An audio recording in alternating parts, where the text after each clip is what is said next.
বন্ধুরা, সবাইকে ধন্যবাদ। আমি গতকাল এই জমিতে ইউরিয়া সার ছিটিয়ে দিয়েছিলাম।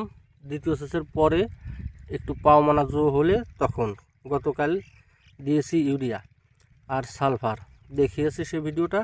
আজকে আমি এই জমিতে স্প্রে করব। এটা হচ্ছে সুলতান পেঁয়াজ, আর ওই পাশে আমার সেই রঙ্গিলা 7 পেঁয়াজ। ওই যে সাদা সাদা দেখা যাচ্ছে ওটা হচ্ছে রঙ্গিলা 7। আমি এখন কি স্প্রে করতেছি সেটাই দেখাবো। আমার এখানে 40 শতক জমির জন্য 4 ড্রাম 20 লিটারের ড্রাম 4 ড্রাম স্প্রে করব। এখানে আমি ফলিকুর নিয়েছি। এটা হচ্ছে বায়ার কোম্পানির ফলিকুর। এটা হচ্ছে টেবুকোনাজল গ্রুপের ছত্রাকনাশক। এটা আমি প্রতি ড্রামে 20 লিটার জলে 20 মিলি করে দেব।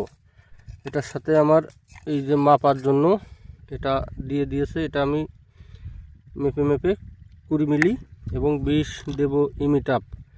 এটা হচ্ছে অটো ক্রপ কেয়ার লিমিটেডের ইমিটাপ। এটার গ্রুপ হচ্ছে ইমিডাক্লোরোপিড গ্রুপের। এটা হচ্ছে কীটনাশক। এটা দেব আমি 20 মিলি করে। আর সাথে দেব, এটা আমি বাড়ি থেকে গুলিয়ে নিয়ে আসছি, এটা হচ্ছে জাস পাউডার।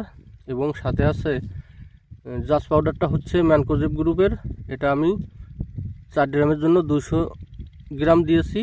এবং আরবা, ইনতেফা কোম্পানির আরবা, সেটা হচ্ছে কার্বনডাজিম গ্রুপের ছত্রাকনাশক, সেটা দিয়েছি 100 গ্রাম দিয়ে এটা গুলিয়ে নিয়ে আসছি। আর সাথে আমি দিয়েছি ড্রপটার নাম হচ্ছে প্রোমোটার।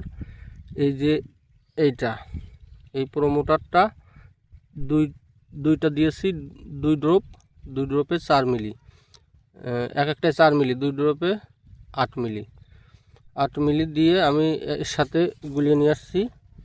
এখন স্প্রেটা করব, সেটাই দেখাবো। এখন আমি যাচ্ছি স্প্রে করার জন্য। এই যে এটা আমার সুলতান পেঁয়াজ, এবং এইখান থেকে এই সোজা এটা এই পাশের দিকে সুলতান, এবং এইখান থেকে এই দিকে রঙ্গিলা 7। এই যে রঙ্গিলা 7 পেঁয়াজটা মাথা বেঁকা এবং কুকরানো।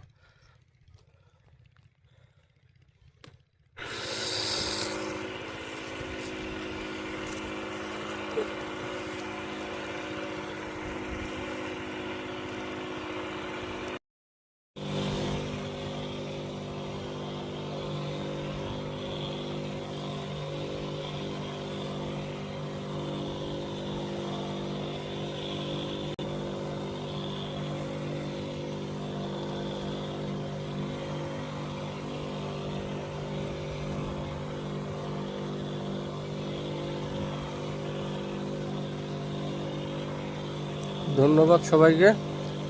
ভিডিওটি শেয়ার করে সবাইকে দেখার সুযোগ করে দিন।